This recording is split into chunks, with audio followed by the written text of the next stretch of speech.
Causas predisponentes como el paciente y sus características clínicas especiales. El niño y la embarazada se pueden comportar en forma diferente a un adulto que tiene una vida diferente, ordenada en lo que se refiere a las alimentaciones, actividad física y no tiene una situación de insulinoresistencia como puede ser el embarazo. También la propia diabetes tiene sus diferentes características. No es lo mismo una diabetes que se mantiene en forma estable a aquellas diabetes que son inestables porque el organismo por liberación probablemente de hormonas de contrarregulación así lo determina. Y el tipo de tratamiento tampoco es lo mismo en uno que otro paciente, es decir, un paciente bien controlado que tenga noticias continuas de cómo están las glucemias, quizás a través de los sensores continuos de glucosa o porque se monitorea el dedo varias veces, seguramente va a tener mucha menos predisposición a hacer una cetoacidosis que aquel paciente que no se puede pinchar los dedos, que se aplica insulina en forma desordenada y demás.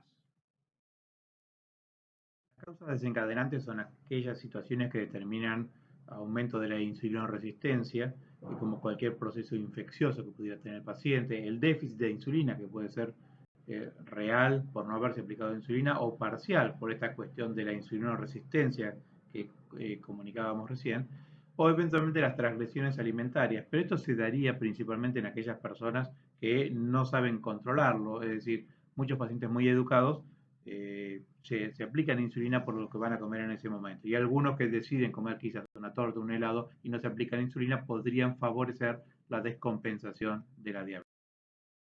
La cetoacidosis no está vinculada únicamente a la falta de insulina, sino que hay un desbalance entre la insulina y las hormonas de contrarregulación. Tanto así que el aumento desproporcionado de las catecolaminas y el glucagón, entre otros, van a favorecer finalmente el desbalance en contra de la insulina y el desencadenante de esta cetoacidosis.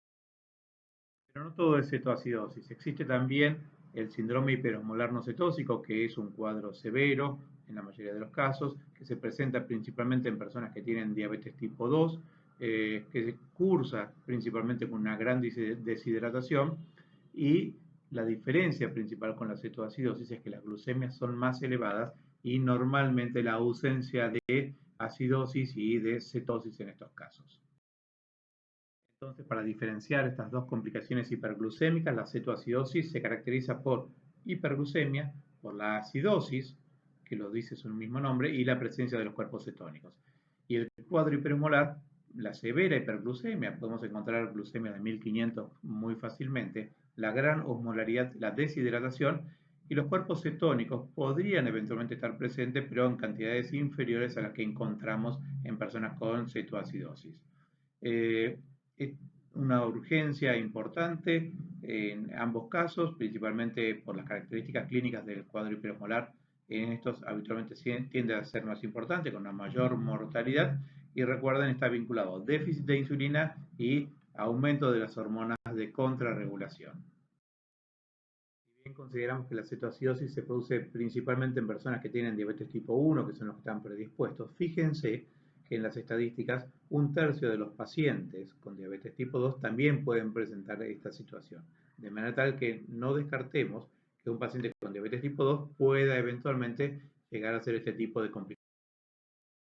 La mortalidad de la cetoacidosis diabética tiende a ser baja, habitualmente está vinculado a la severidad de cómo se presenta la patología, pero además el centro donde puede asistirse. No es lo mismo atenderse en un lugar que tenga terapia intensiva, que tenga laboratorios de alta tecnología, a consultar en una sala de primeros auxilios en una población alejada. Entonces, depende mucho no solo de la patología en sí, sino que también depende de la asistencia que uno reciba ante esta situación. Pero fíjense que en el cuadro de hiperosmolar no cetósico, eso puede ser una mortalidad de hasta el 50% de los pacientes que presenten la complicación y está vinculado al paciente en sí mismo. Acostumbran ser personas de mayor edad, personas que tengan patologías asociadas. La gran deshidratación favorece que una persona frágil entonces pueda tener una peor evolución. Formalmente, si miramos complicaciones o mortalidad, en este caso de hiperosmolar, cuadro hiperosmolar o cetoacidosis, en este caso es muy superior la mortalidad que nos produce el cuadro hiperosmolar no cetósico. Si uno quiere saber cuál de las dos se presenta con mayor frecuencia, es mucho más común la cetoacidosis diabética porque están predispuestos los diabéticos tipo 1 que el cuadro hiperosmolar. Es decir, que 1 cada 6 o 1 cada 10 personas con cetoacidosis van a ser un cuadro de síndrome hiperosmolar no cetósico.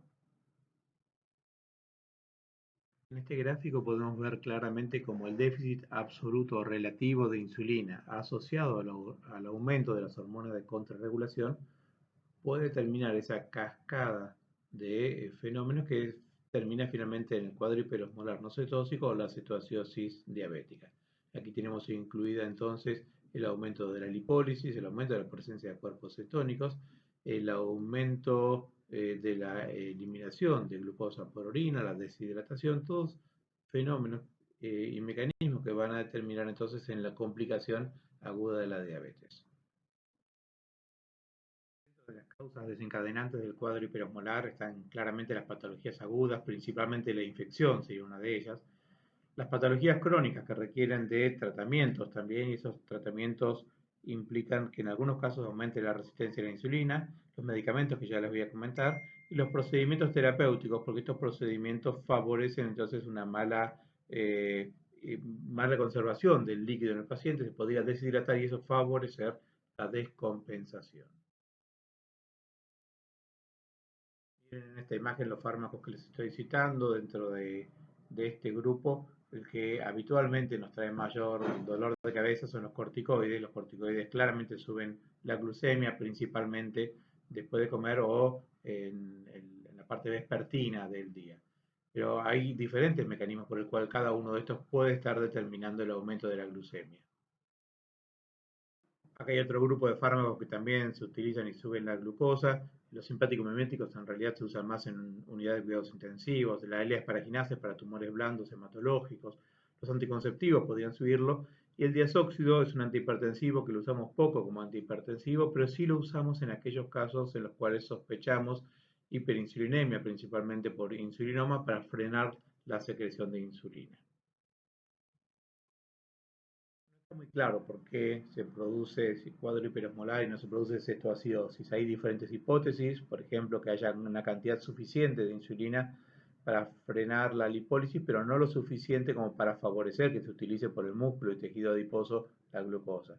También se propone que estas hiperglucemias tan importantes tendrían algún mecanismo desconocido por el cual son anticetogénicas, determinando, entre otras cosas, un bloqueo de la captación de los ácidos grasos libres por parte del hígado. La deshidratación severa podría ser también una de las causas, o quizás que pudieran no haber tantos niveles de hormonas de contrarregulación elevados como para que pudiera ser causal de eso. No está claro, probablemente la sumatoria de estos pueden estar interviniendo en conjunto para traer este resultado final. Esta imagen les pongo lo que estaba intentando explicarles recién, es decir, tiene cantidad suficiente de insulina como para inhibir la lipólisis y la proteólisis, pero no lo suficiente como para estimular la utilización por músculo y tejido adiposo de la glucosa y entonces además frenar la glucogenólisis y la neoglucogénesis.